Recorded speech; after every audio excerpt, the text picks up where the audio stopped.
হামজা চৌধুরীর ম্যাজিকে বদলে গেল বাংলাদেশের ফুটবল। এই কথাটা যখন আমি বলি তখন আমার সাথে প্রায় অধিকাংশই একমত হয়ে যান। শুধু একমত হন না, বাফুফে মনে করে তাদের জন্যই বদলে যাচ্ছে বাংলাদেশ ফুটবল, কিন্তু আসলে কি তাই? না। শুধুমাত্র হামজা চৌধুরীর কারণে একটা দেশের ফুটবল বদলে যেতে পারে, সেটাই আজকে ব্যাখ্যা করব, সেটাই আজকে আলোচনা করব।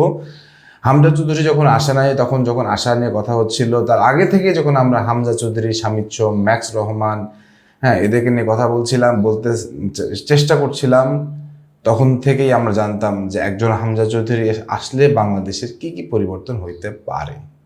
সেই সব পরিবর্তনগুলো কি কি হতে পারে, কি হচ্ছে, কি হবে, সেগুলো নিয়ে আলাপ করব।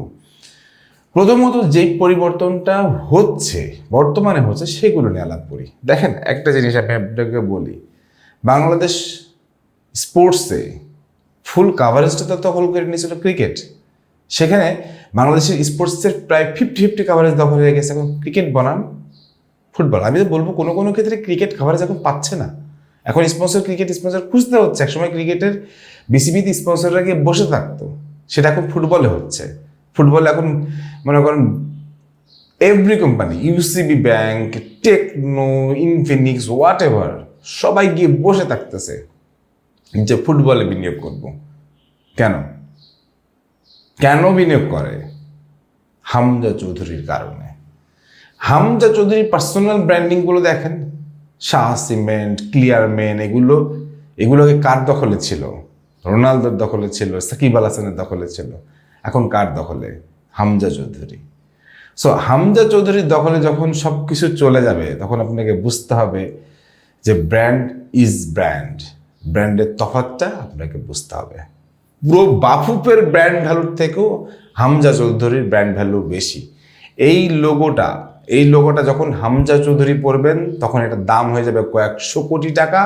আবার এই লোগোটাই যখন রাকিব হাসান পরবেন, তখন এটার দাম হয়ে যাবে মাত্র কয়েক লাখ টাকা। এটাই হামজা চৌধুরীর ম্যাজিক। এখন হামজা চৌধুরীর এই ম্যাজিকটা ফুটবলে আমরা কিভাবে কাজে লাগাচ্ছি বা লাগাতে পারবো? লাগাচ্ছি বললে এখনো লাগাইতে পারি নাই। টু বি ভেরি অনেস্ট, এই হাবিয়ার কাবরেরা, এই টাকলুরে যতদিন আমরা রাখবো, ততদিন হামজা চৌধুরী টোটাল মজাটা আমরা নিতে পারবো না। হামজা চৌধুরী একদম পিওর সেন্ট্রাল মিডফিল্ডার, যাকে বলে মানে ডিফেন্সিভ মিডফিল্ডার। আমি সেন্ট্রালটা বললে একটু হয়তো আপনাদেরকে ভড়কাই দিছি, সেন্ট্রাল না, ডিফেন্সিভ মিডফিল্ডার। ডিফেন্সিভ মিডফিল্ডার থাকলে একজন দামি কোচ কি করেন? 4-3-3 বা 4-3-2-1 এই ইন্টারন্যাশনাল এই রিকগনাইজড এই দামি শেপগুলো চেষ্টা করেন। কিন্তু হামজা চৌধুরী না থাকলে এই শেপগুলো আপনি চেষ্টা করতে পারবেন না, আপনি ভেঙে যাবে, আপনার শেপ নষ্ট হয়ে যাবে।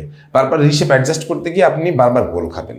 সো হামজা চৌধুরীর কারণে প্রেসে যাওয়া যাচ্ছে, দ্রুত ট্রানজিশন করা যাচ্ছে, কাউন্টারগুলো ইউজ করা যাচ্ছে, উইংগুলো ইউজ করা যাচ্ছে।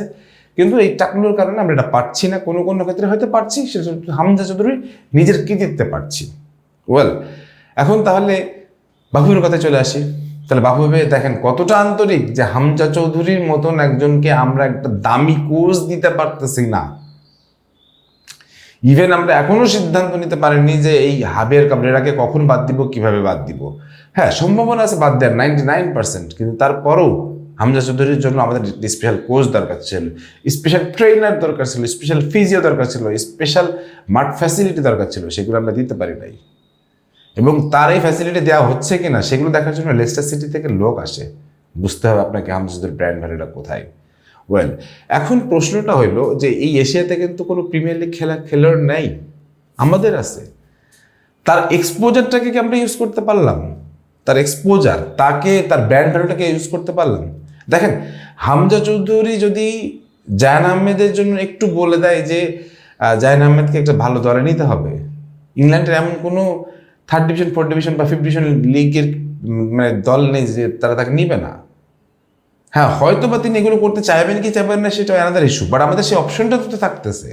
তারপরে শামিদ সোম এখন দলবিহীন আছে। শামিদ সোমকে একটা দল হামজা চৌধুরীর ব্যবস্থা করে দিতে পারবেন না? 100% পারবেন, কোটি % পারবেন। কিউবা মিচেল দল চেঞ্জ করছে, কোনো কোনো ক্ষেত্রে কেউ তো আলোচনা করতেছে যে এটা হামজা চৌধুরী করে দিয়েছেন। সো ওয়েল, এখন বিষয়টা হচ্ছে যে হামজা চৌধুরীকে আমরা কতটুকু ইউজ করতে পারলাম।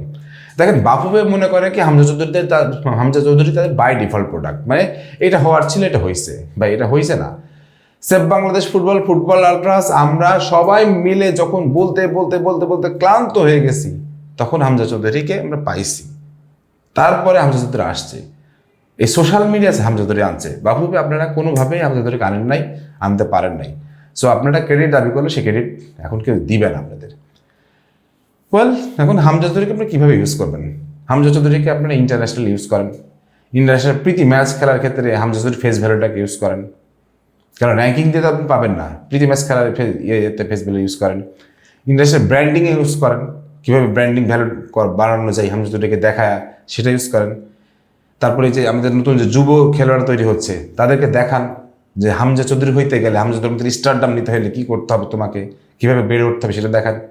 একাডেমি তৈরি করার জন্য যে যদি প্রচুর পরিমাণ টাকা হয়, সরকারকে হামজা চৌধুরীকে দেখান, অন্যান্য স্পন্সরদেরকে হামজা চৌধুরীকে দেখান যে আমাদের হামজা চৌধুরী আছে, যিনি কিনা এখন 5-7 বছর খেলবেন, তার জন্য আপনি বিনিয়োগ করেন। সর্বোপরি বাইরে যেসব বেড়ে ওঠা ডায়াসপোরা যে এইসব খেলোয়াড়রা তৈরি হচ্ছে, এইসব খেলোয়াড়রা হামজা চৌধুরীকে দেখেই আসছে, হামজা চৌধুরীকে দেখেই আসবে, এটাই শেষ কথা, এর বাইরে আর কোনো কথা নাই। হামজা চৌধুরীকে দেখার পরে সামিদ সোম রাজি হয়েছে, হামজা চৌধুরীকে দেখার পরে জাহান আহমেদ আগ্রহী হয়েছে, হামজা চৌধুরীকে দেখার পরে কিউবা মিচার আসছে, হামজা চৌধুরীকে দেখার পরে সুলিমান ব্রাদার্সরা আসতেছে, হামজা চৌধুরীকে দেখার পরে জায়ান আহমেদ, ট্রেভর ইসলাম, জায়ান হাকিম এরা আসতেছে। ভাই, এক হামজা চৌধুরী কত ম্যাজিক করবেন, কত ম্যাজিক আপনাদের করে দিবেন? হামজা চৌধুরীকে আপনাদের এসে বলে দিবেন নাকি যে এটা করেন? হামজা চৌধুরীর কাছে যান, আপনারা কথা বলেন, কথা শুনেন, এই হামজা চৌধুরীর ম্যাজিকটাকে কাজে লাগান। এই হামজা চৌধুরী আসে বাংলাদেশের ফুটবল যে বদলে গেল, বুম করে উঠলো, এই জিনিসটা একটু মানুষকে মানে মানে অ্যাকনোলেজ করতে দেন, আনন্দ করতে দেন, মানে বুঝতে দেন। আপনারা যেভাবে করেন এভাবে হয় না। সর্বশেষ লাস্ট যে কথাটা বলে শেষ করব, আমাদের ভবিষ্যৎ যিনি কোচ হবেন অবশ্যই তিনি হামজা চৌধুরীর অ্যাকনোলেজমেন্ট নিয়ে কোচ হইতে হবে। হামজা চৌধুরী বলে যদি যে এই ধরনের কোচ হলে আমাদের জন্য বেটার, সেই ধরনের কোচকে নিয়ে আমাদের কোচিং প্যানেল সাজাতে হবে। এর কোনো বিকল্প নেই, এর বাইরে গেলে আমরা সেটা মেনে নিতে পারবো না, মেনে নেব না। এবং আমি আপনাদেরকে বারবার বলতেছি, বাংলাদেশের ফুটবল প্রেমীরা যদি এর কোচিং প্যানেল নিয়ে যদি কোনো রকমের নয় হয়, আর কোনো রকমের যদি হামজা চৌধুরীদের জন্য ভালো কোনো কোচিং প্যানেল না আসে, টাকার অজুহাত বা কোনো একটা অজুহাত দিয়ে যদি এটাকে করা হয়, তাহলে আমি বলে দিচ্ছি বাংলাদেশ ফুটবলে একটা দুর্দান্ত মানে রেভলিউশন ঘটে যাবে, বিপ্লব ঘটে যাবে। সেই বিপ্লব ঘটানোর ঠেকানো বাংলাদেশ বাফুফের নাই। এই ভিডিওটা যদি বাফুফে যদি পৌঁছাই থাকে, বাফুফের কাছে যদি যাই, তাহলে আমি বলবো এই হামজা চৌধুরীর এই ম্যাজিকটা যদি আপনারা ইউজ করতে চান বা করেন, তাহলে সব কিছুই বদলে যাবে অটোমেটিক্যালি। সেগুলোর জন্য আমরা আছি, দর্শক আছে, স্পন্সররা আছে। কিন্তু যে জিনিসটা আগে বদলাতে হবে সেটা হচ্ছে যে কোচিং প্যানেল, কোচিং সিস্টেম এবং সুবিধা। এগুলো যদি না বদলেন, হামজা চৌধুরী লড়বে না, লড়বো আমরা, লড়বো বাংলাদেশ। এ ব্যাপারে আপনাদের মতামত জানতে চাই। সবাই ভালো থাকেন, সুস্থ থাকেন, আল্লাহ হাফেজ।